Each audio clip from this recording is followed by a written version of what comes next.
आचार्य dairy फार्मला subscribe करा आणि bell आयकॉनवर क्लिक करायला विसरू नका. मित्रांनो नमस्कार, राम राम.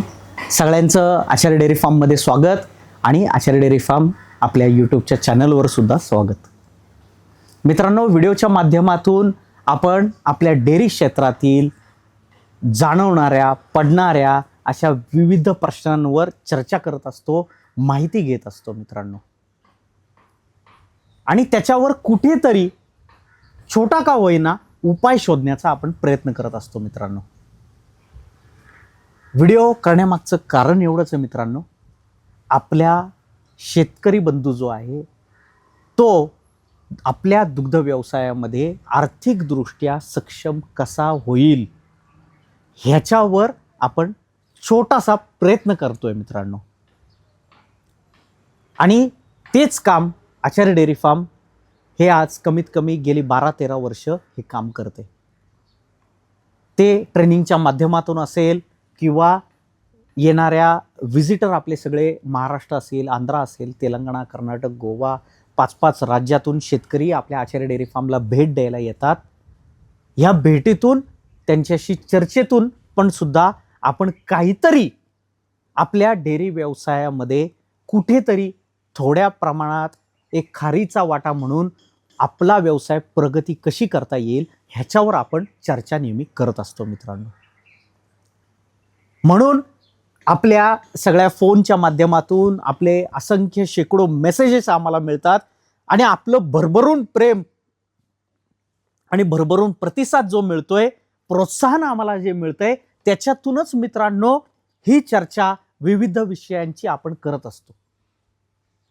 आपणच आम्हाला सांगता की ह्या विषयांवर सुद्धा आपण थोडी चर्चा करा, काहीतरी याच्यावर कुठेतरी थोडा मार्ग शोधण्याचा आपण प्रयत्न करूया, हे आपणच आम्हाला प्रोत्साहन करता. सगळ्या आपल्या प्रतिसादातून असाच प्रतिसाद, असंच प्रोत्साहन आम्हाला भरभरून प्रेम तुम्ही असंच नेहमी आचार्य डेअरी फार्मला द्या. मित्रांनो, आजचा विषय पण तेवढाच महत्त्वाचा आहे मित्रांनो. आपला जो विषय आहे तो आहे गर्भाशयाचा दाह होणे. गर्भाशयाचा दाह होणे, त्याला जे म्हटलं जातं आपण त्याला म्हणतो मेट्रायटिस. मेट्रायटिस असं त्याला डॉक्टरांच्या संज्ञेमध्ये, डॉक्टरांच्या लँग्वेजमध्ये त्याला एक तो शब्द दिलेला आहे. मग नक्की हा गर्भाशयाचा दाह नक्की आहे काय हो? काय याचा परिणाम माझ्या व्यवसायावर पडतोय? काय त्याचे दुष्परिणाम माझ्या व्यवसायावर जाणवतात आहेत? आणि त्याचा आर्थिक फटका सुद्धा मला कशा पद्धतीने बसतोय ह्याच्यावर आपण थोड्या प्रमाणात का होईना, जेवढा वेळ आपल्याला याच्यावर चर्चा करता येईल त्याच्यावर आपण चर्चा करून माहिती घेणार आहे मित्रांनो. हा जो गर्भाशयाचा दाह जो आहे हा आजार आहे मॅडम. हा जो आजार आहे मित्रांनो, हा जनावरांच्या डिलिव्हरी नंतर सुरुवात झालेला आजार आहे. डिलिव्हरी नंतर. मग हा कशा पद्धतीने येतो? हा मित्रांनो डिलिव्हरी नंतर ह्याला काही कारण आहेत. ती कारणं पहिली आपण समजून घेतली पाहिजे. ती कारणं अशी आहेत, डिलिव्हरी नंतर पहिलं म्हणजे वार अडकणे, ती वार आतमध्ये राहणे, ती वार आतमध्ये कुजणे, ती वार आतमध्ये सडणे आणि त्याच्यातून त्याच्या पूर्ण गर्भाशयाच्या पिशवीला, जो जनावरांच्या गर्भाशयाच्या पिशवीला एक प्रकारे जे नुकसान म्हणतो आपण त्याला, आणि त्याच्यातून निर्माण होणारा हा जो आजार आहे ह्याचं हे मूळ कारण आहे. हे सगळ्यात मोठं कारण आहे मित्रांनो. आणि ह्याच्यातून तुम्ही विचार करा कोणत्या कोणत्या परिस्थितीला त्या जनावरांना आपल्याला तोंड द्यावं लागतं. मी जनावरांना म्हणतोय मित्रांनो, कारण की ह्याचा प्रचंड त्रास त्या गाईला आणि त्या म्हशीला होत असतो. पहिली गोष्ट म्हणजे ते जनावर खात नाही, प्रचंड टेम्परेचर येणं, ताप आणि फणफणती येते, ताप येऊन अक्षरशः त्या तापात ती फणफणत असती, पाणी सुद्धा पित नाहीये, चारा सुद्धा खात नाहीये, दिलेलं आंबोन सुद्धा खात नाहीये, दूध पण मला व्यवस्थित मिळत नाहीये. आणि अक्षरशः परिस्थिती अशी पण निर्माण होती, अहो गेले 2 दिवस झाले आमची गाय आणि म्हैस दूधच देत नाही हो. मग आपण आपल्या मनाला विचारतो, अरे आता तर हिची 4 दिवसापूर्वी डिलिव्हरी झाली, अरे दूध का देत नाहीये? म्हणजे एक डिलिव्हरी नंतरचे 4 ते 5 दिवस तिच्या आयुष्यात, तिच्या एका वेतामध्ये किती महत्वाचे आहेत मित्रांनो, विचार करा तुम्ही. खूप महत्वाचे आहेत मित्रांनो. आणि हाच कालावधी जो आहे तो आहे तिच्या आरोग्याची काळजी, तिच्या आरोग्याचं व्यवस्थापन. हे जर का झालं नाही तर ह्या सगळ्या कारणांना मला तोंड द्यावं लागणार आहे. आणि याचा पूर्ण आर्थिक फटका आजारपणातला पुन्हा एकदा तिला आजारपणातून बाहेर काढून परत तिला जागेवर आणण्यासाठी जाणारा वेळ, जाणारा काळ, जाणारा पैसा हा माझा जाणार आहे एक मालक म्हणून. म्हणून हा विषय खूप महत्वाचा, विचारपूर्वक ह्याच्यावर काळजी करण्याचा आणि ह्याच्यावर गांभीर्याने लक्ष देण्याचा आहे मित्रांनो. अजून जर का आपण ह्याच्यामध्ये जर का विचार करायला गेलो तर आपल्याला अजून एक गोष्ट त्याच्यातून जाणवती नेहमी, ती म्हणजे अवेळी तिचा गर्भपात होणं, अवेळी तिची डिलिव्हरी होणं. डिलिव्हरी होत असताना सुद्धा ते गर्भाशयातून ज्यावेळेस ते बाळ बाहेर येतंय, ते जे वासरू बाहेर येतंय, ओढत असताना, बाहेर येत असताना तिच्या पिशवीला होणाऱ्या जखमा म्हणतोय. जर बाळ, तो बच्चा, ते वासरू, ती पारडी म्हशीची, गायची कालवड ही उलटी झालेली असेल, ती काढत असताना सुद्धा खूप साऱ्या पद्धतीने आपण ट्रीटमेंट करतो, त्याच्यावर पर्याय शोधतोय, प्रयत्न करतोय, ह्याच्यावर सुद्धा त्याला तिथं इजा पोचत असते. मग ही इजा पोचत असताना तिला झालेल्या तिथं जखमा असतील, तिथे झालेलं इन्फेक्शन असेल, हे सगळ्यात घातक आहे मित्रांनो. आणि अजून एक आपण व्हिडिओच्या माध्यमातून आपल्या बायोमध्ये ह्या लिंक पण आपण दिलेल्या आहेत, उजवीकडच्या आपल्या कीवर सुद्धा ह्याच्या लिंक दिलेल्या आहेत. व्हिडिओच्या शेवटी सुद्धा पूर्ण प्लेलिस्ट दिली आहे की आपला गोठा कसा असावा. म्हणून आपण मागच्या व्हिडिओज जे आहेत, गोठा कसा असावा, गोठ्याचं मॅनेजमेंट कसं असावं, गोठ्याचं व्यवस्थापन कसं असावं, गोठ्याची बांधणी कशी असावी, गोठ्याच्या आतलं तुमची बांधणी कशी असावी, या सगळ्या गोष्टींचे व्हिडिओ सुद्धा आपल्याला खालच्या बायोमध्ये मिळतील, खालच्या लिंक मध्ये मिळतील, उजवीकडच्या तुम्हाला की मध्ये मिळतील आणि व्हिडिओच्या शेवटी प्लेलिस्ट मध्ये सुद्धा मिळतील. हे तुम्ही नक्की बघा मित्रांनो. आणि माझी आपल्या शेतकरी मित्रांना एक छोटी विनंती आहे या व्हिडिओच्या माध्यमातून, कृपया ज्यांचे गोठे जिथं गायी आणि म्हशी आपल्याला बांधायच्यात, कृपया ती जागा चांगली सोलिंग करून, तिथे कॉन्क्रिटीकरण करून ती जागा चांगली ठेवण्याचा प्रयत्न करा, स्वच्छ ठेवण्याचा प्रयत्न करा. गाभण काळानंतर म्हणजे डिलिव्हरी नंतर जो कचरा पडतोय, जी वार पडतीये, जी घाण पडत असतीये, जे ब्लडिंग होतंय, रक्तस्त्राव जो होतोय, हा सगळा तिथेच होतोय, तिथंच होतोय. ज्यांच्या गोठ्यामध्ये कॉन्क्रिटीकरण केलेलं नाहीये त्यांचे गोठे तुम्ही बघा, त्याच मुरुमात, त्याच मातीमध्ये हे सगळं तिथं मुरतंय. आणि तिथूनच हे सगळे जंतू, विषाणू ह्याची उत्पत्ती, निर्माण, हे जे वाढ जी होतीये ह्या तिथून होतीये मित्रांनो. डॉक्टर येऊन किती ट्रीटमेंट करणार तुम्ही सांगा, त्यांना पण कुठेतरी मर्यादा आहेत ना.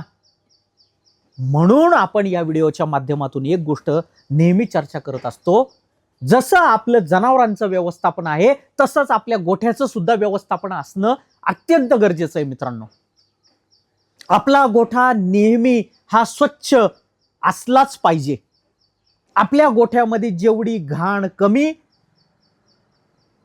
जेवढा वास कमी, तेवढा आजारांचा प्रादुर्भाव आपल्या गोठ्यामध्ये आपल्या जनावरांना कमी होणार आहे. ह्याच्यावर विचार करा मित्रांनो. म्हणून आपण ह्या चर्चेतून ह्या सगळ्या विषयांवर कुठेतरी मार्ग काढण्याचा प्रयत्न करतोय. कुठेतरी छोटा का होईना एखादा उपाय, तो छोटा असेल, एखादा उपाय आपण शोधण्याचा प्रयत्न करतोय मित्रांनो. आणि सगळ्यात महत्वाची गोष्ट म्हणजे जर आपण विचार केला तर त्या जनावरांना डिलिव्हरी नंतर बऱ्याच वेळा अस्वच्छ पाणी मिळतंय. बऱ्याच वेळा डिलिव्हरी नंतर त्यांचं आरोग्याचं व्यवस्थापन होत नाहीये.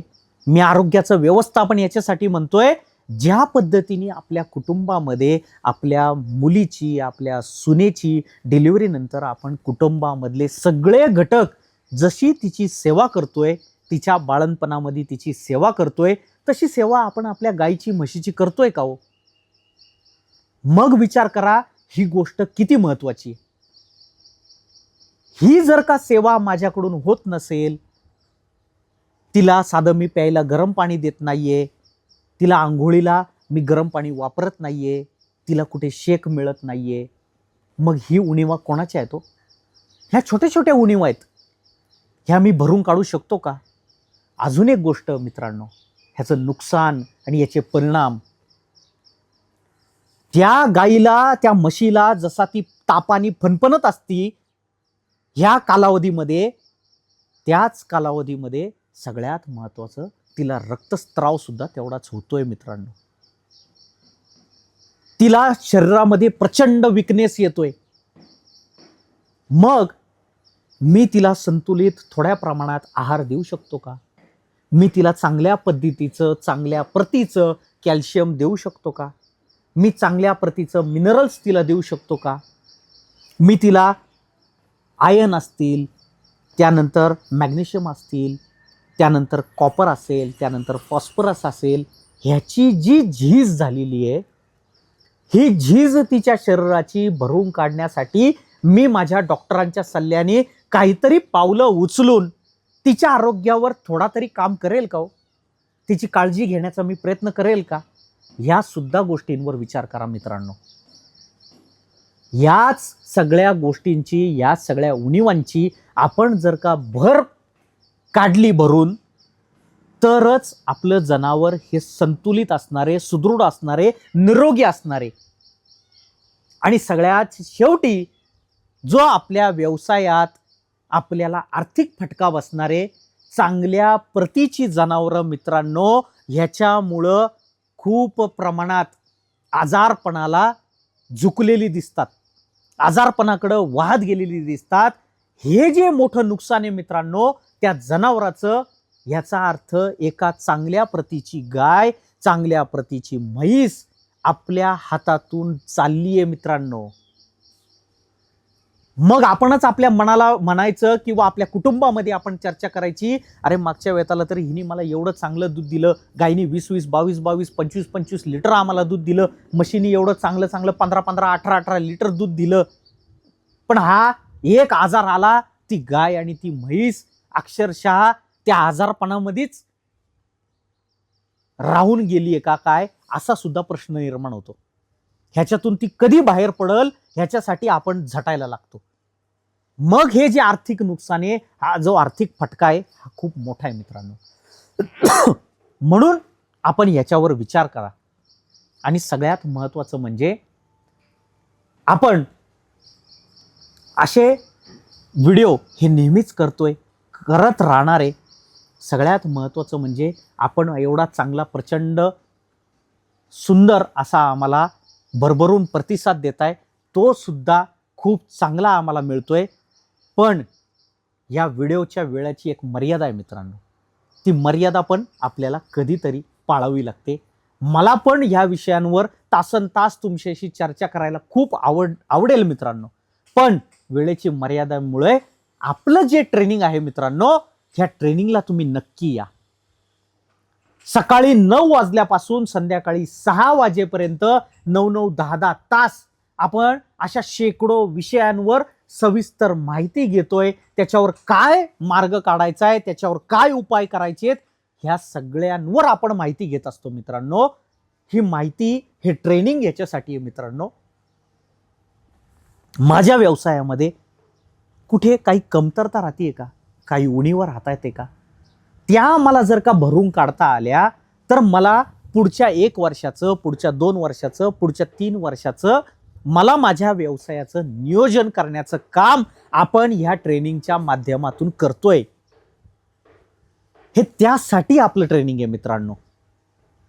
आणि सगळ्यात महत्त्वाची एक गोष्ट लक्षात ठेवा, मी बऱ्याचशा व्हिडिओच्या माध्यमातून आपल्याला चर्चेतून हे सुद्धा बोललोय मित्रांनो, व्यवसायामध्ये ज्ञान हे कधीही वाया जात नाही. त्या ज्ञानाचा नक्कीच कुठे ना कुठेतरी आयुष्यात कधी ना कधीतरी आपल्याला उपयोग होतच असतो. म्हणून या ट्रेनिंगच्या माध्यमातून असंख्य प्रश्न आपल्याला चर्चेतून सोडवण्याचा आपण प्रयत्न करत असतो. म्हणून ट्रेनिंग आपलं हे आपण घेत असतो. आपल्याला खाली दिलेल्या लिंकवर खूप सारे व्हिडिओचे लिंक दिलेले आहेत, त्याची लिस्ट पूर्ण दिलेली आहे. व्हिडिओच्या शेवटी सुद्धा अशा विविध व्हिडिओची लिस्ट आपल्याला ही मिळतीये, प्ले लिस्ट म्हणतोय, ती तुम्ही अवश्य बघा. आणि आपलं चॅनल जर का तुम्ही सबस्क्राईब केलेलं नसेल तर ते नक्की करा, लाईक करा, बेल आयकन की आपली दाबा, की ज्याच्यातून तुम्हाला नवनवीन विषयाची माहिती, त्याचं नोटिफिकेशन तुम्हाला तुमच्या मोबाईलवर नक्की मिळेल. मित्रांनो, आपण या व्हिडिओच्या माध्यमातून अजून एक गोष्ट करू शकतो, ती म्हणजे खाली दिलेल्या सगळ्या आपल्या माहितीमध्ये किंवा बायोमध्ये आपल्याला जी आत्ता व्हिडिओच्या खाली जी माहिती मिळते त्याच्यावर आपला व्हॉट्सअपला सुद्धा, आपल्या ग्रुपला सुद्धा आपण सगळे शेतकरी मित्रपरिवार हे सामील होऊ शकता, हे त्या ग्रुपला जॉईन होऊ शकता, की ज्याच्यातून तुम्हाला, मला व्हिडिओ बघायला वेळ नाही मिळाला पण मी व्हॉट्सअपला ग्रुपमध्ये असल्यामुळे, आचार्य डेअरी फार्मच्या ग्रुपला असल्यामुळं त्या ग्रुपवर मला सगळी माहिती अपडेट रोजच्या रोज मला सगळी माहिती मिळते. मग मला ज्यावेळेस वेळ आहे त्यावेळेस मी हे सगळे व्हिडिओ पाहिल, ही माहिती घेईल. हा सुद्धा आपल्याला चांगला फायदा ह्याच्या माध्यमातून मित्रांनो होईल.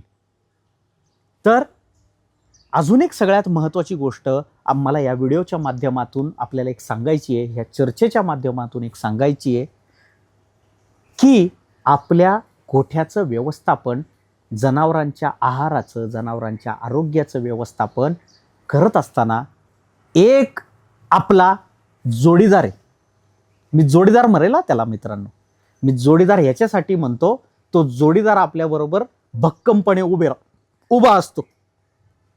आणि तो जोडीदार आहे, तो आपल्याला योग्य सल्ला देतो, तो म्हणजे आपला फॅमिली डॉक्टर, आपल्या जनावरांचा फॅमिली डॉक्टर. हा आपल्या व्यवसायात खूप मदतीचं आपल्याला हात देत असतो मित्रांनो.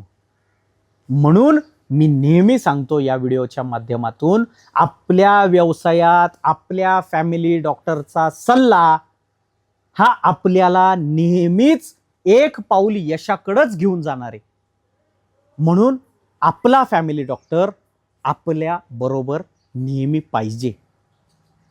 किमान 10 दिवसाला एकदा, 15 दिवसाला एकदा माझ्या सगळ्या जनावरांच्या आरोग्याचं आपण कधी चेकअप केलंय का हो? ते करणं खूप गरजेचं आहे. छोटी गोष्ट आहे मित्रांनो. माझं जनावर पाणी पित नाही, माझं जनावर व्यवस्थित खात नाही, आमचं जनावर व्यवस्थित रवंत करत नाहीये, आमचं जनावर कधी बघा आजारी पडतंय, अशक्त राहतंय, अहो आम्ही त्याला एवढं सगळं खायला चांगलं देऊन सुद्धा ते काय खात नाहीये. मग नक्की अडचणी येतात कशा, येतात कुठून, हे शोधण्यासाठी तरी एक जण कोणतरी पाहिजे ना. तो रोल जो आहे, ते जे काम आहे, ते काळजीपूर्वक बारीकपणे जी व्यक्ती करणारे, ती व्यक्ती म्हणजे डॉक्टर. म्हणून आपल्या डॉक्टरांचा सल्ला आपल्याला कधीही चांगलाच आपल्याला मिळतो आणि आपल्याला पुढे आर्थिक दृष्टीने सुद्धा तो फायदेशीर असतो. डॉक्टरच आपल्याला सांगतात इथं नुकसान आहे, इथं फायदा आहे आणि या पद्धतीने तुमचं व्यवस्थापनात थोडे बदल करा. म्हणून डॉक्टरांची भूमिका आपल्या व्यवसायात खूप महत्त्वाची आहे. त्यामुळं चांगल्या डॉक्टरांचा सल्ला हा नेहमी आपल्या बरोबर ठेवा मित्रांनो. अशाच प्रकारे असंच भरभरून प्रेम, असाच भरभरून प्रतिसाद आम्हाला आपला मिळत राहावं आणि तो मिळतोच आहे. आणि आपलं प्रोत्साहन सुद्धा आम्हाला भरपूर मिळतंय, ते सुद्धा चांगल्या पद्धतीने असंच मिळत राहावं. धन्यवाद.